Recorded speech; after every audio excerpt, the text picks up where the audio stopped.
Discussion keeps the world turning. This is Round Table. You're listening to Round Table. I'm Steve Hatherley today with Yushan and Yushun. Coming up, the Fields Medal is math's highest prize, awarded once every 4 years to the best minds under 40. And this year, in Philadelphia, history was made. 2 Chinese mathematicians won it in the same ceremony. One had been on a fast track since elementary school. The other grew up in a quiet town with no math hype whatsoever, no early label at all, just a curiosity that led to reshaping an entire branch of mathematics. Together, they took down problems that had stumped the world for generations. What a feat! We're going to learn about them today. You can find us at Roundtable China on Apple Podcasts, and don't forget that we love to hear your voice. So send your voice notes and your emails our way, roundtablepodcast@qq.com. Once again, roundtablepodcast@qq.com. On July 23rd, at the International Congress of Mathematicians in Philadelphia in America, 2 Chinese mathematicians did something no Chinese national had ever done before. They won the Fields Medal, often called math's Nobel Prize. What makes it even more remarkable is that they won it at the same time, at the same ceremony. But look closer at how each of them actually got to where they are, and you find 2 almost opposite life stories. One, a prodigy fast-tracked from childhood. The other, a small-town kid who stumbled onto math almost by accident. Both ended up solving problems, though, that had stumped the world for decades and decades and decades, and in one case, over a century. So today, what does this mean for China, this double win? And what do these 2 very different journeys tell us about how genius actually gets made? Let's start with a little background on the Fields Medal itself. It's, as they say, like the Nobel Prize for mathematics type thing. Yeah, it was actually created by John Charles Fields, who is a Canadian mathematician. You're welcome. Of course. I knew it. That's my only connection to this story whatsoever. All right, there's something to take pride in, of course.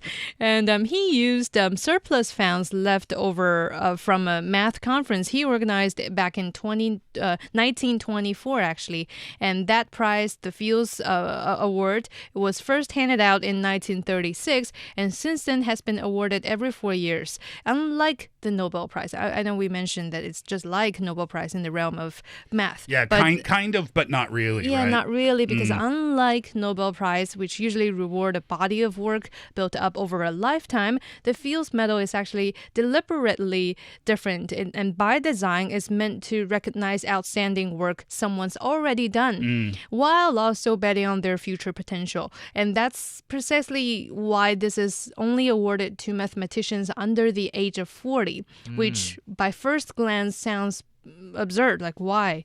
They're relatively young, but it's exactly that early investment that's going to kind of help them in a mathematician growth way that they are expected to have later. I was reading about this. It's kind of like the reason that the person designed it in this fashion is so that the person could get the award at a younger age in life, that it would help to propel them even further into what is to come next for them. Because if you win this prize, well, obviously everybody in the world of mathematics is going to know who you are. They're going to know what you've done, and you're going to, it could open a lot more doors for you so that you could use your research to solve even more problems. And I said earlier when I first heard about this mechanism is that this is so sustainable in the sense that this award already gives you a pat on the shoulder for acknowledging not just solving a really hard problem, but rather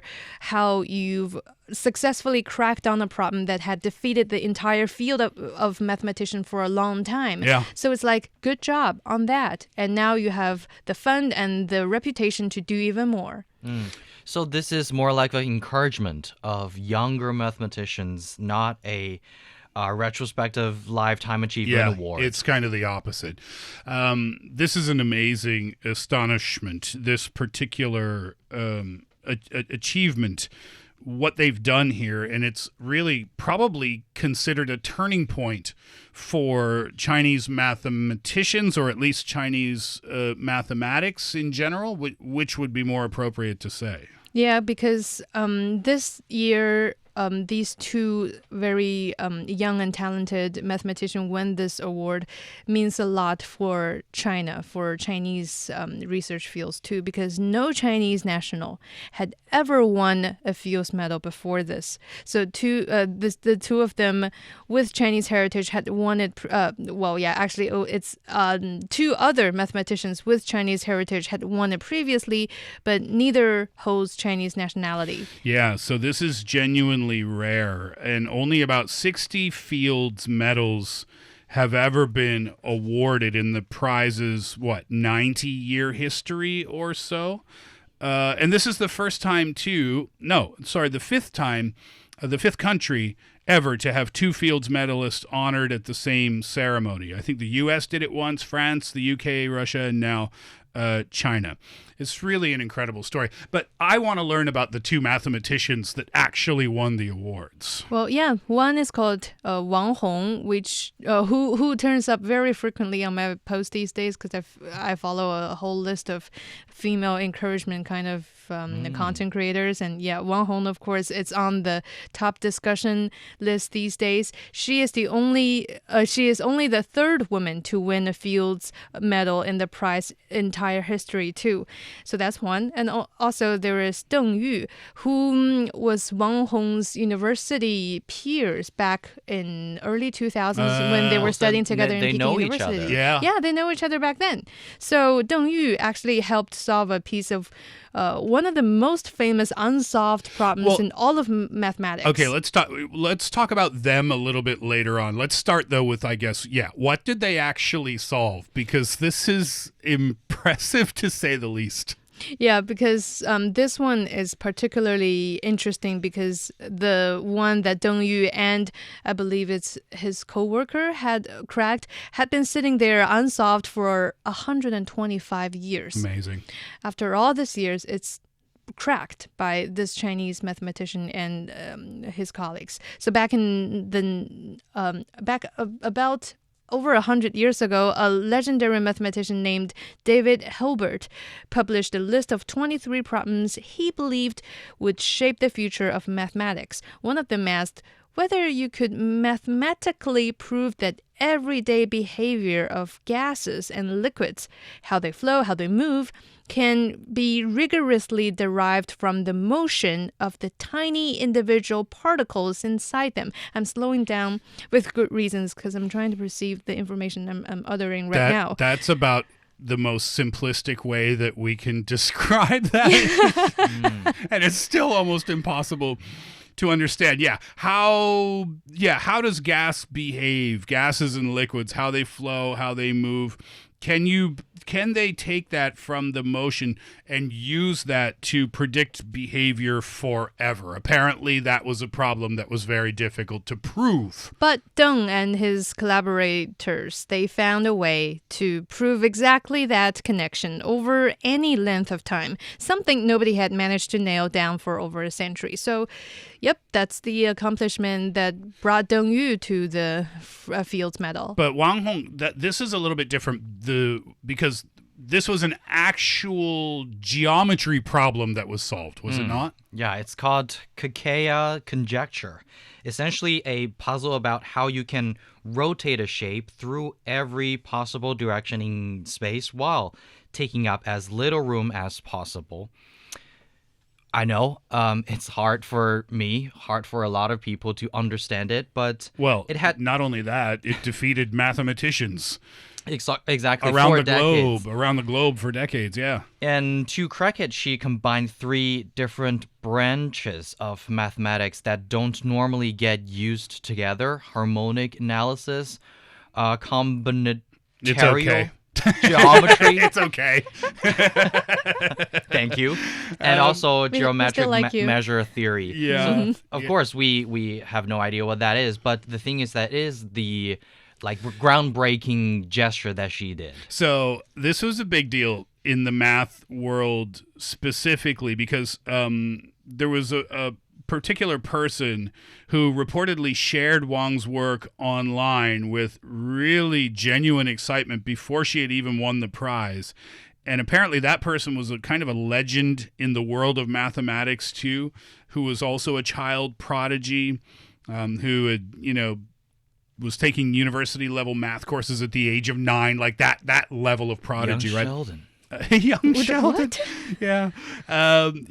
So that guy was so excited about her finding. I mean, it was just, it was something that people had been trying to solve for a very long time, and then it was suddenly solved. Yeah, I think that guy you mentioned is Terence Tao, who is an Australian mathematician and also a childhood prodigy, and also he became the youngest full professor in UCLA's history too, and he won his own Fields Medal back in 2006. Oh, did he win as well? Right. So these are the top mathematicians in the world, the top math brains in the world that are celebrating this together.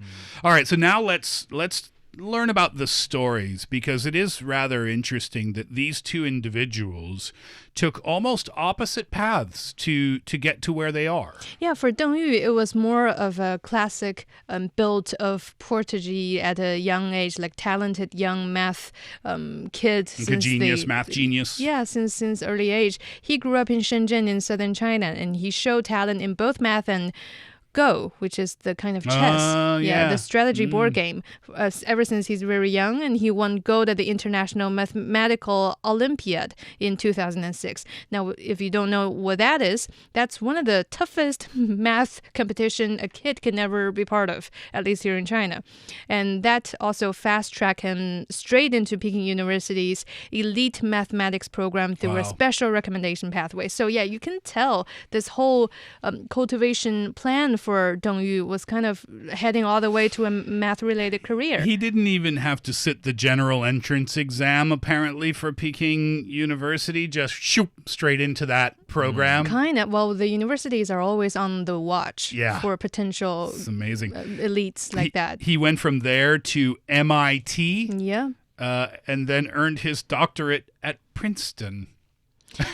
Pretty impressive. Yeah, listen to that. That's the dream of a tiger mom in China.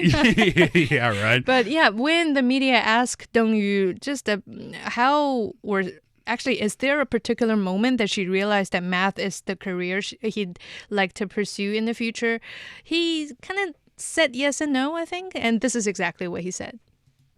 It's hard to say there was a single, clearly defined moment when I made that decision. It just always felt that way to me, almost unconsciously. I think talent, consistent effort, and a bit of luck are all necessary. I was interested in math as a child, and then I started taking part in competitions. It all felt very natural to me. Over the years, I gradually realized that I could really make something of it. I don't really want to get into anything philosophical. For me, math is simply something I'm interested in. I find it fascinating, and I want to study it. That's really as simple as it is. I think that's the core. It's not like you got to be a prodigy pianist. You'll have to practice a long, long time during your childhood. But people who are good at maths, they got to be passionate about maths. And he's talented. Yeah, of course. But I don't want to, underestimate one person's diligence when people are just calling them they're talented. Because after the talent, of course, they need to spend still a lot of time in working on this. I was considering including it in our chat today, but I couldn't find anything that was overly interesting. But I was curious to know, can you teach genius, or are you born a genius? It's kind of a nature versus nurture conversation. That's something we used to recite in one of our Chinese article that's actually drafted by one of the ancient Chinese writers. I don't remember who. But in our Chinese textbooks, there is an old article written in ancient Chinese that we kind of need to recite for a while as students, just on the discussion of whether a genius should just be acclaimed as a genius and let him be, or that once we see that this kid is talented, we need to actually pour more efforts onto cultivating him into an actual genius in the future. So that was a big discussion, because one example I remember raised in that article was, if a kid is just left there and that everybody thinks he's a genius, he's going to become a genius eventually, then that's most likely not where he's going to end up to be, because there's no cultivation and no efforts. It has to be put into efforts, yeah. Now let's talk about Wang Hong, because the path here for her is really quite different, because she had no early sign. She wasn't a child prodigy at all. Yeah, she grew up in a small town in Pingle in China's Guangxi region. So with no competition math training whatsoever, she just got into Peking University the normal way, like all the rest of us, through the National College Entrance Exam, the Gaokao. But I think she got it like with 2 years in advance. She actually got in at the age of 16 instead of 18. So more or less, I guess that proves she's also talented. Yes. She originally enrolled in the School of Earth and Space Sciences because her score wasn't enough for the math major. But she tried really hard to participate in the exam to switch major, which she eventually did, and become the youngest students among her peers to study math from Peking University. And later on, she also got school's educational training in France and completed her doctorate at MIT. Oh, another MIT connection. Yep. And if you're wondering how she became this genius mathematician, here's her secret of success. I think you need to have the courage to do what you really want to do. If I didn't dare to try solving many of these problems, I would never be able to tackle them. And when I really can figure something out, understanding why it can be done is also a good thing. I think it all comes down to persistence and luck. Because when things aren't going your way, it's worth hanging on a little longer. Given enough time, good luck may eventually find you. What do you think about what she said? Because it's kind of a different vibe. Well, not just a different vibe, but you have two incredible stories of success here. You have two genius math brains. One is a story of a child whose talent was recognized from a very early age, and he continued to cultivate his teachers and, the people around him, and he himself, through hard work and study, cultivated that skill, or perhaps nature-given talent, into something that was world-renowned. For Wang Hong, there was no math passion from an early age, at the age of 4 or 5 or whatever, something that she discovered later on in life. But the difference to me, it's just based on those two clips we just heard, the difference is, what I heard from her is, when I see a problem and I don't know how to solve it, I'm going to keep going until I figure out how to find the solution to that. And if I have passion about that, if I really enjoy that, then the process, this is what I heard between the lines, then the process is just as rewarding as getting the answer itself. Exactly. Because in the same interview, she actually added up a few more lines saying, even if it doesn't work, even if what I research has no use at all, it's just like a few formula and lines that I'm trying to tackle in my own brain, I still think it's beautiful. That's exactly what she said. Yeah, and she mentioned you need to have the courage of solving the problems, solving as many as problems that you can, and to chase the thing that you actually want to do. So I was thinking that is exactly, you mentioned it. She doesn't have that passion during her childhood, but I think that is also another manifestation of passion toward something that you actually into. So I think they have similarities. They have passion to something that they actually like and interested in. And I think in a lot of fields, it's the same. When you're having the passion, even though in other people's eye, it's something really, really difficult. For me, if I'm not interested in math, even I have the courage of solving a problem, I wouldn't be, very passionate about. Dedicating your life to it. Yeah. Exactly. Yeah, I agree with that sentiment. talent is one thing, but if you don't enjoy what you're pursuing, then the chances of you being successful at that thing for a long period of time are quite low, I think, because what are the chances that it will retain your attention? You retain your passion, right? The odds are probably almost non-existent. So that's why this is such a cool story. Two paths that kind of crossed at one particular moment in Philadelphia. Well, before that, because they were at the same school, I guess. Mm-hmm. Here's another question I had. Why should the rest of us care what mathematicians are doing with problems that are so abstract?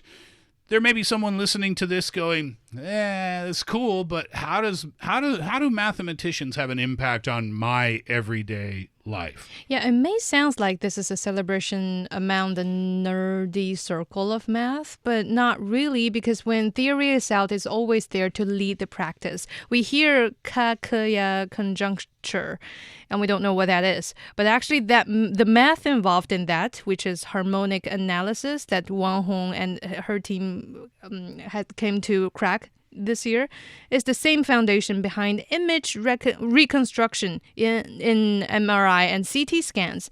Also, it's related to modern data compression and cryptography and a whole lot of things that's being put in practice these days. So researchers in the field have said that this specific breakthrough could feed forward into better versions of exactly those technologies. So yeah.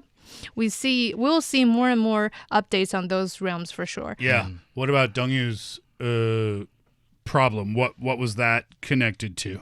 It actually fills in something surprising, a gap we didn't realize we were actually heavily relying on. The questions that predict weather, model how air flows over an airplane wing, or simulate how liquids move. And those equations already work, and also engineers already use them successfully every day. And what didn't exist until now was full mathematical proof that those equations are actually rigorously guaranteed to hold up over any length of time. And it's less, this changes what airplanes do tomorrow, and more, we just found out the ground we've been building on for over a century is actually as solid as we always assumed. Yeah, this is the connection to science that we don't see, right? And this is the connection to science that even perhaps some scientists don't even see. What they're researching in a lab today could have an impact on people's lives 10 years down the road or 15 years down the road, and they might not even realize it yet.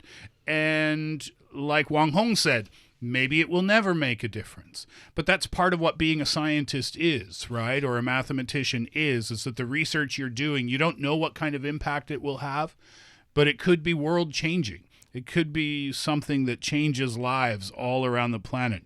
That's a really kind of cool thing to think about. And it has an impact on us, too, although admittedly it does seem very, very far away. Yeah, and another big lesson I learned from Wang Hong would be actually on the fact that you don't have to see something as your dream and work all the way to it despite everything. That sounds so idealistic to us. That's the dream of many of us.